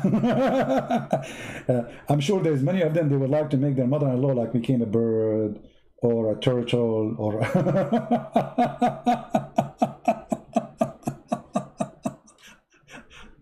I remember once I went to visit a friend, and he told me that his mother-in-law, she's giving him a hard time. So I went to his place, and I knocked at the door, and then a woman, she opened the door. I said, hello, etc. person is here. He said, oh, I'm his mother. So I said, okay. She said, come, he will be here soon. Let me make a coffee for you. So I sat down, and she said, so you know him very good? You're a very close friend for him? I said, yeah, we are, you know, like, we don't know each other for long, but, you know, I said, I hope he's doing well, because he was very much stressed because of his mother-in-law giving him a hard time. And right away I noticed that this is his mother-in-law. Oh boy.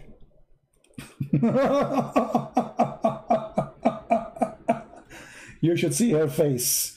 The second I saw the face, I know that this is his mother-in-law. I got it wrong. I thought this is his mother. She said to me, I am his mother. Yeah, I'm his mother, get in. And later I discovered that this is his mother-in-law. Unbelievable. Oh boy.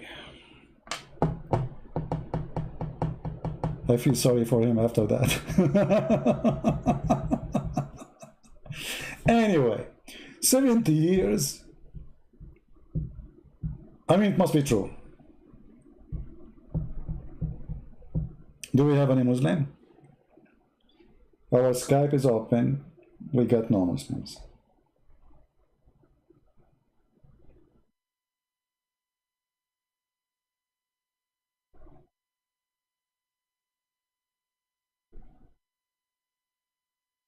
I'm just looking, maybe we can find if somebody texts me or something. There's nobody.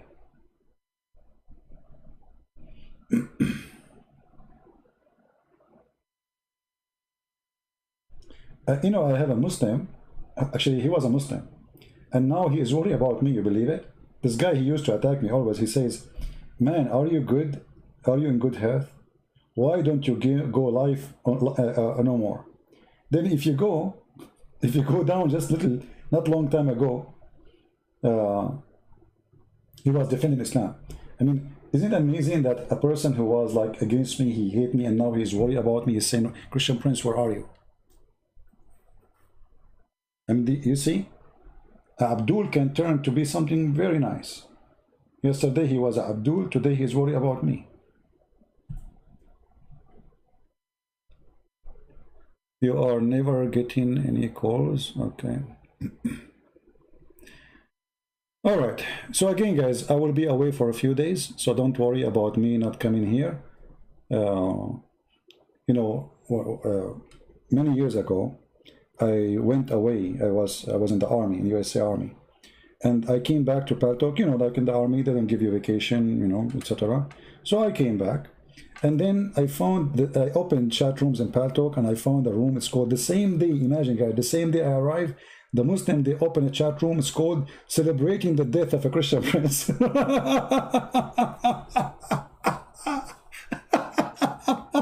They have a party. They have a party, mashallah, brother. He died, brother. Mashallah. Mashallah, brother. And then I went to the co-admin in Paltalk. You know, there's an admin, like, you know, on YouTube, you complain. So I went to the co-admin. I sent him a message. I said, there's a room. It's called Celebrating the Death of a Christian Prince. Is that allowed? And he said, what's your business? I said, I'm a Christian Prince. Don't you see my name? So he said, so you are saying you are not dead? I mean, have you ever heard of a stupid fool more than this? He said to me, so are you saying you are not dead? I said, duh. Hello? Unbelievable. I feel sorry for the woman who was marrying this man. Are you saying you are not dead? What? What? Are you saying you are not? I mean, I could not believe even he is saying that to me. Anyway, and still he is slow. He says, why you need to close it? I said, is it, you know, is it okay in your policy to open such a name celebrating the death of somebody? He said, so? I said, first, this is me. Secondly, I'm not dead. Number three, this is hate. Finally, he closed the room. Finally, after explaining and, you know, oh boy.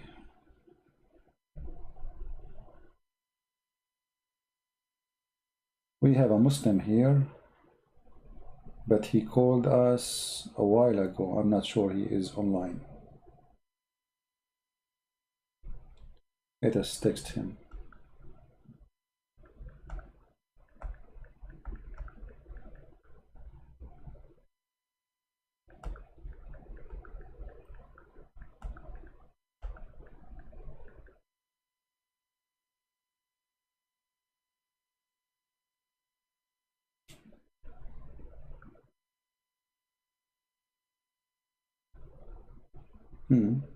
My Skype froze. Okay, now we texted him. No, we don't know if he is online or not. It says last time seen 3 days ago. You see, the problem with this is Skype. There's thousands of messages and they don't appear in the top. I mean, they are like all over, down, you know. So if you text me like 2 months ago, your text will not appear for me in the top, will appear, you have to go back 2 months ago. You know? Anyway. Yeah, I was in the army. I am not a kind, you see, I'm not a coward. I have no fear. That's why I joined the army in the time of war, where it's guaranteed they will send you to war. I did not join the army when the army is not in war. I joined when the army is in war. So, but I mean, this is not a big deal for me. But you are saying you were in the army? Yes, I was. But how much hate some people they have. Imagine if somebody is a Christian, he open a chat room celebrating the death of somebody. I mean, that's disgusting, isn't it? We don't do that, and we will never do that. Do we have any Muslim when I call us? Pray for Armenia, but support Armenia, not only pray. You know, for me, I prefer those who do, not only say. I wish I can do something. I wish really I can do something. But Armenia needs support, not only prayer. This is war. And the enemy is so big, and Armenia is so small. And I hope the Lord, He will make many support. We have somebody calling. Let us see who is he.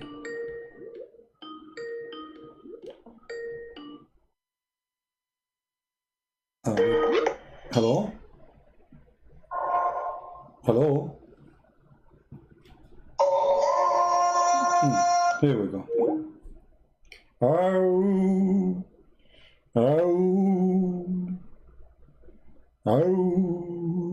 You want to play for me a Dan? That's the best they have. That's it.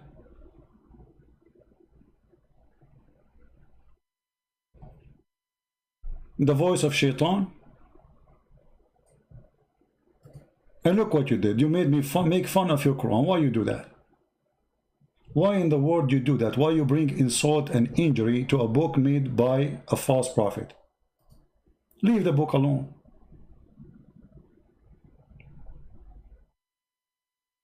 Man.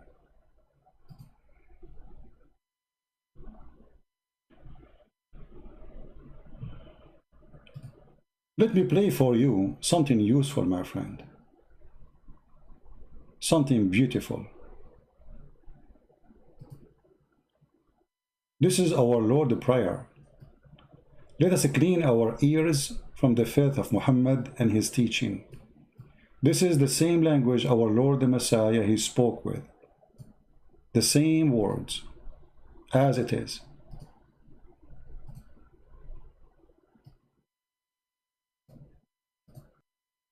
All right. Some people asking for a link for the video. I will give it to you in a second. Give me a second. All right. This is the link. Here we go.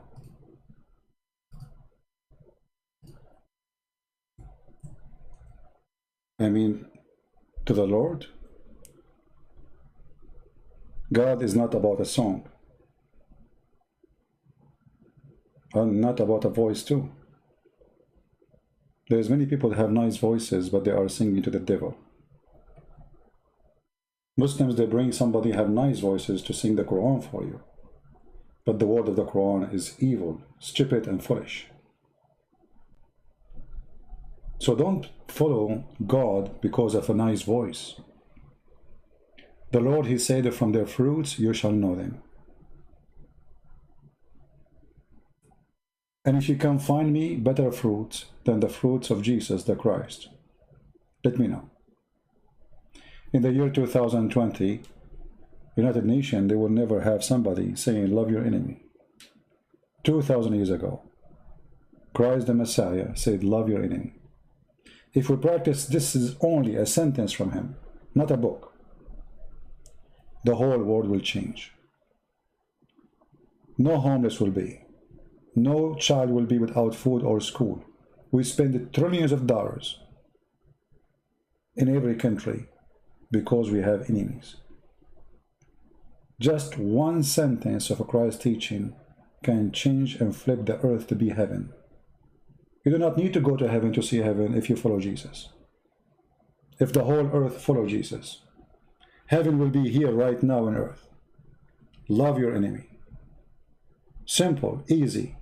I do not need a book to memorize. Love your enemy. And if the enemy love me too, who is the enemy? That how God is. It's not about somebody telling me, I have amazing Arabic language, and then we check it out, we find it's a stupid, foolish. We memorize the book, and then we find that they are memorizing a book they don't understand.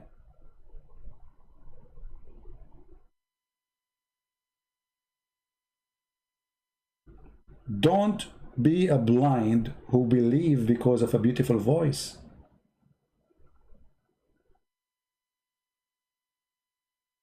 Be a believer in the beautiful God who have a beautiful fruit.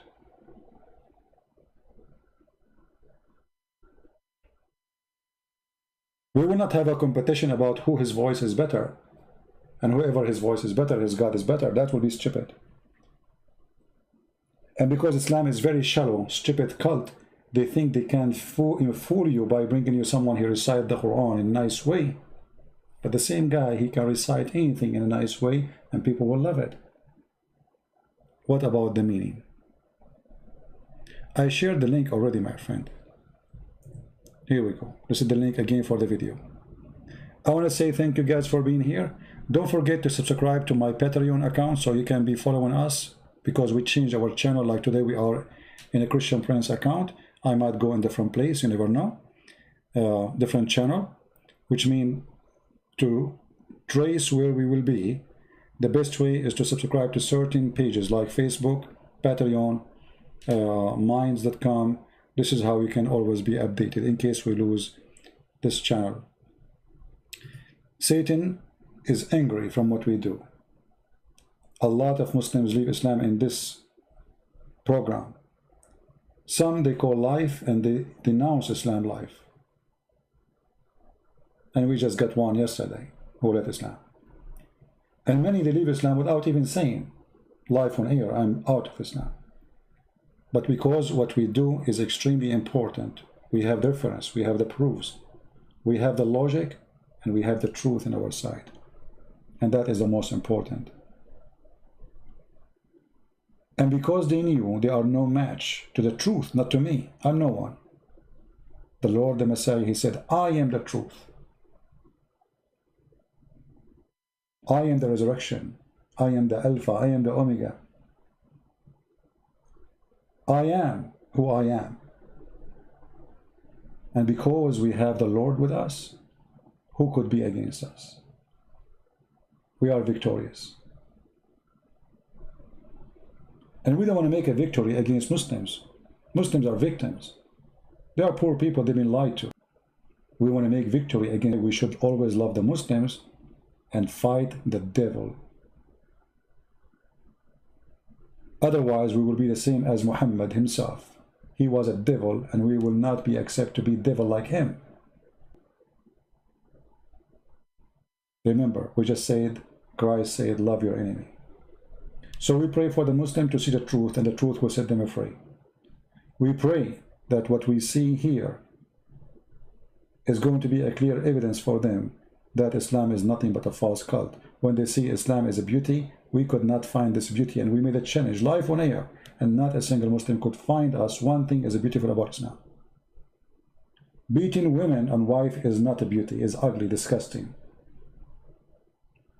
Sexual abuse to children is the Lord, the Messiah, he said, it's better for you to put a milestone in your neck before you hurt the little one.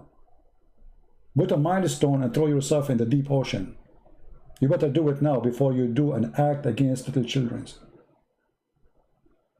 Muhammad, he did. His lust could not stop him from abusing even children. Fruits, my friends, is what we follow. How we will know the Messiah when he come back? Is that by a picture some people publish it? No. He will be coming as a King of Kings over the cloud with his angels, and you will know him right away from his fruits and his power and his ethic, for he is holy, and the holy will never do anything except holy, for it's against his nature not to be holy. So we follow the holy Messiah. Who you follow? His name is a glory. His name is unique. His name is a miracle. All the prophet of God did miracles. The Messiah, he is the miracle. He himself is the miracle. For God is a miracle. They say to you, don't believe that Jesus is God. And then you ask them, where is Jesus now? They say he's in heaven. I mean, who is the fool? Where is Muhammad now? He's in the grave. And what is Jesus? He's a prophet. And who is the greatest prophet? Muhammad. So the greatest prophet is in the grave, and the lowest prophet is in heaven? That what we say, or what we call stupidity, is amazing. Who is the one who will destroy Satan, Muslims? Jesus. Who will bring victory over evil in this earth? Jesus. Who is the one who is coming back to bring victory to God? Jesus. Who is the one who is going to rule the whole earth? Jesus. Who is the one who Satan he's seen, he will melt like salt?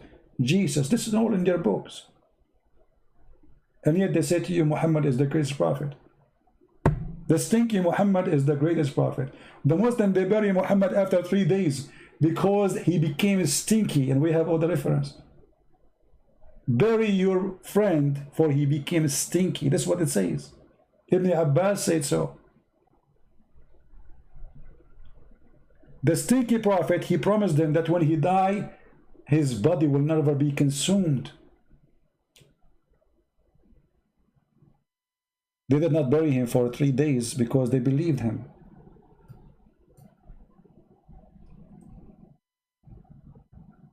And after 3 days, the hadith says, قَدْ رَبَى بَطْنُهُ, his belly became full of fart. And he started farting. He stink. Imagine you are dead in the desert, in the heat of Mecca. There's no refrigerator, no freezer. And they did not bury you for 3 days. And then whatever food you ate before you die is digested by the bacteria. And then you start farting. They believe what Muhammad said. He said to them, oh, pray for me every Friday, for your prayer will be supplicated for me, or submitted to me. And here the Muslim translate falsely. It says blessing, it says pray. The companion said to Muhammad, how our prayer is going to submit it to you when your body has decayed? He said, Allah has forbidden the earth from consuming the bodies of the prophets.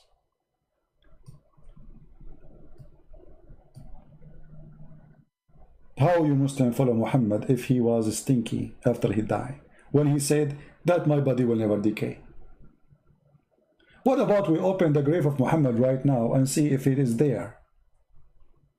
Just one act will tell you if Muhammad is a fraud or not. Go open his grave. If you see dust, Muhammad is a fraud. If you see his body preserved as it was, stinky, as the hadith says, for it was a stinky after 3 days.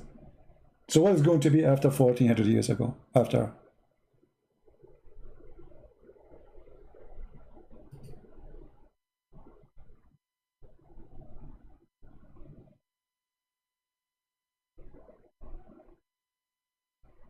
So my friend, my family, my brothers, my sisters, Muslims, we love you. And all the Christians here, they don't hate you. They pray for you. We pray to the Lord to show you the truth. While your prophet, he was stinky after 3 days, the Messiah, he came from the tomb. For God don't die. They killed the flesh. He said, you can destroy this temple, I can build it in 3 days. And always 3 days is for a reason. Otherwise, he can come back after a second. 3 days to tell you that we have one God, the Father, the Son, the Holy Spirit. And you will notice that Muhammad, even the word 3 days, he copied it and he have it in the Quran all over.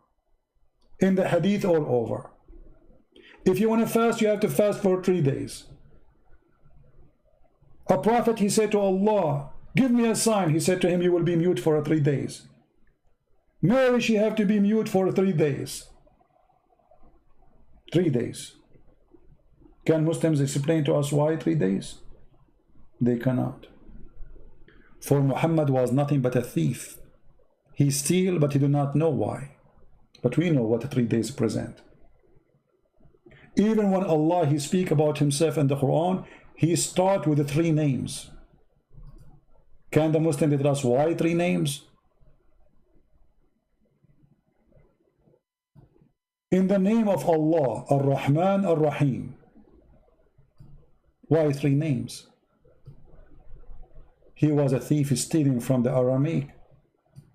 In the name of God, the mercy, the merciful. You can go right now to any Aramaic church, you will see the word Rahimu. Rahman. Thief.